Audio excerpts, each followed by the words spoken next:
This segment is known as the history of the 25th Battalion in 5 photographs. So if we look at these photos that are on display here from the museum's collection, up at the top we can see the original sort of encampment of the 25th Battalion on the Halifax Commons across from the city armory. The 25th Battalion are raised in the late in the autumn of 1914. They will be the first Nova Scotia raised unit for the Canadian Expeditionary Force to travel overseas and to go into the line on the Western Front.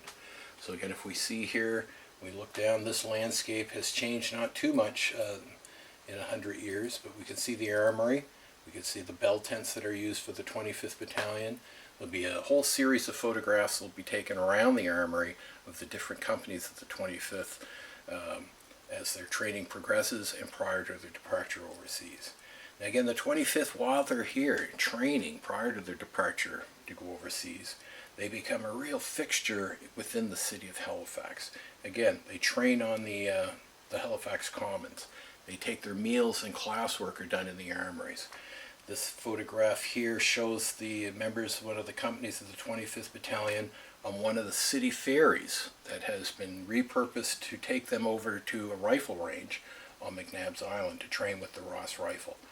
Again, right next to this we can see Canadian troops of the 25th Battalion training, again in their overcoats with their garrison caps on their Ross rifles, being out on that range.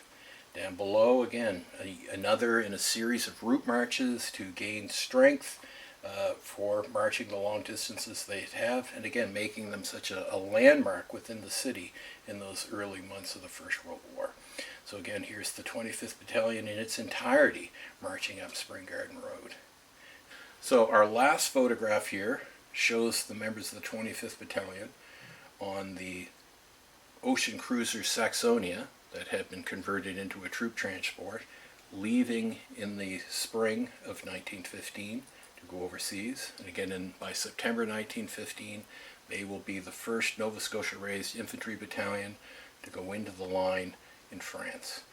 The 25th Battalion will become both famous, infamous if you would, as the Master Raiders, as they're called within the Canadian Expeditionary Force, and they'll become known within the Army and the armies of the Empire for their ferocity in regard to how they conduct trench raids, combat patrols, and just the basic nature in which they carry out the war.